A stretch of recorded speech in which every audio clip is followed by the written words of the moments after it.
Good morning, everyone. Good morning. Thank you for coming out as we honor those that are buried here in St. Cecilia Cemetery. We have veterans from the Civil War, World War I, II, Korea, the Gulf War. Our own PFC Jonathan Roberge is here. So thank you for coming. So the first thing we're going to do is start with the Pledge of Allegiance. Sophie Houle started when she was 5. So this is her 10th year anniversary of leading the pledge here. Sophie? And she's got at least another 5.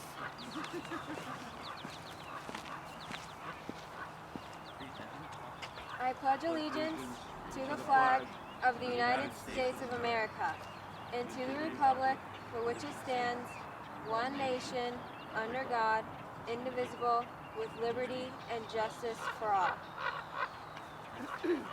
Thank you. Now we will have our national anthem.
Thank you. Now we will have a prayer from Deacon Bob Connor.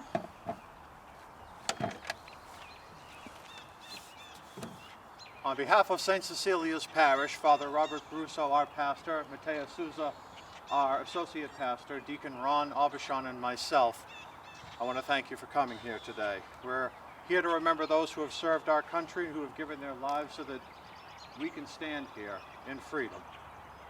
Remembering those who have passed is only half of the task, because we're called to also carry forward their love, their honor, and their duty.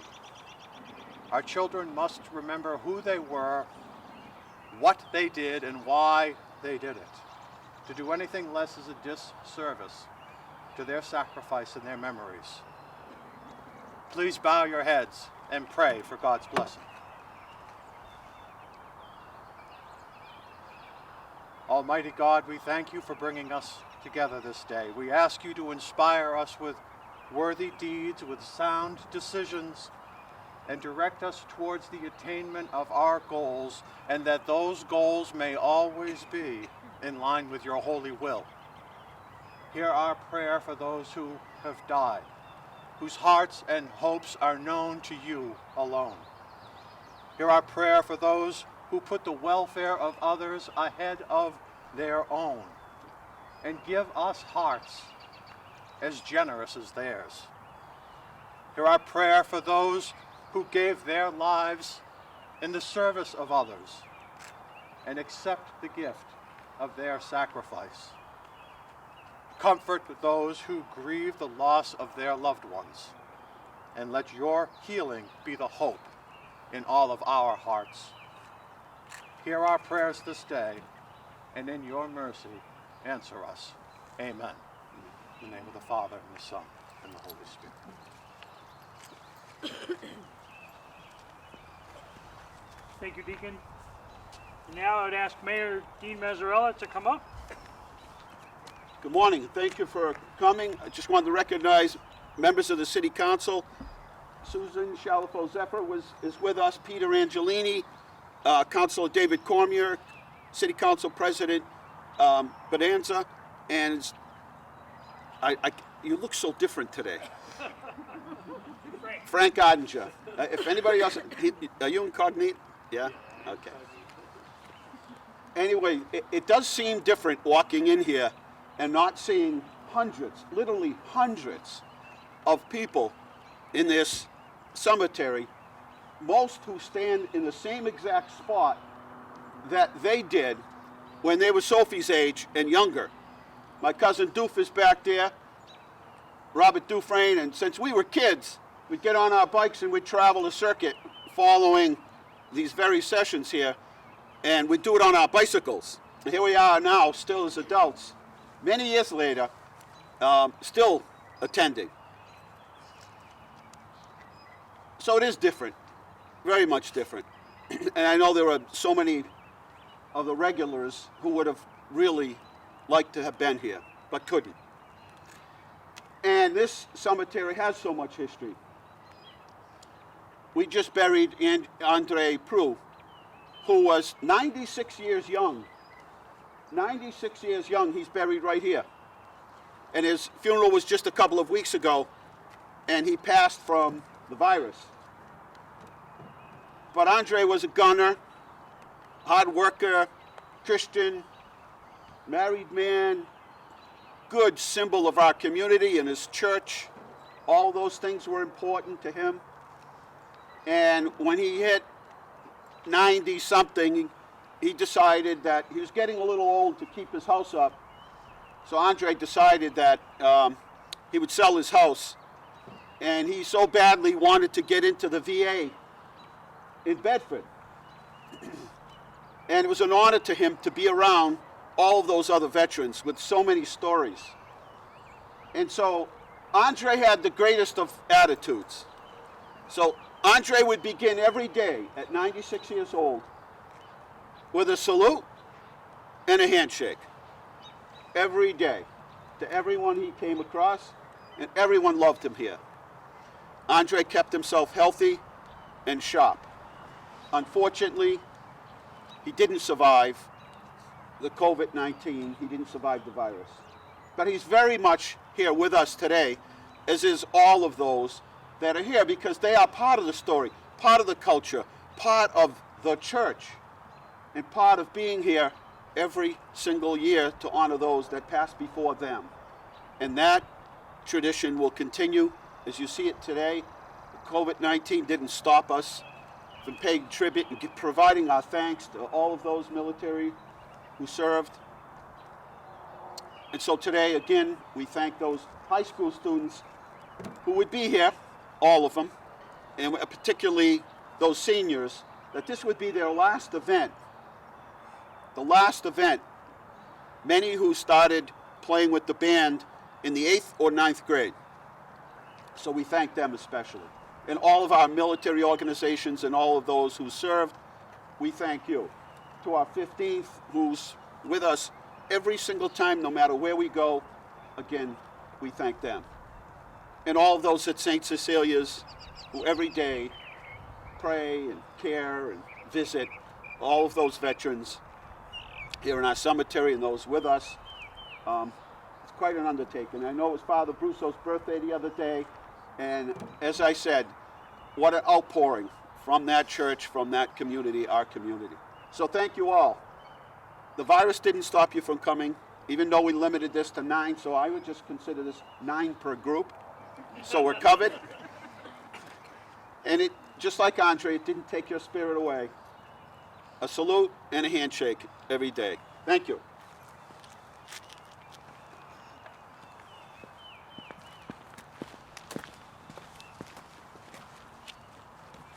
Thank you, Mayor. Now we're going to lay the ceremonial wreath, and we're going to have Second Lieutenant Morelli Mulvaney and Sergeant Jerry Doobie, followed by a rifle salute and taps.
One by squad. First squad, ready. Aim. Fire. Second squad, ready. Aim. Fire. Third squad, ready. Aim. Fire. Shoulder on. Present on.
This concludes our ceremony here at St. Cecilia's. Please join us at the Johnny Rowe Veterans Memorial Park. On this 154th Memorial Day, it's fitting that we have a speaker to tell us about Memorial Day, to tell us what Memorial Day means to them. I was fortunate in my 23-year career in the Marine Corps to have some amazing commanding officers. This particular guest speaker was one of my commanding officers. He taught me the importance of leading, teaching, care foring, and motivating Marines. And I was able to take those lessons with me for the rest of my career, and I'm grateful to him.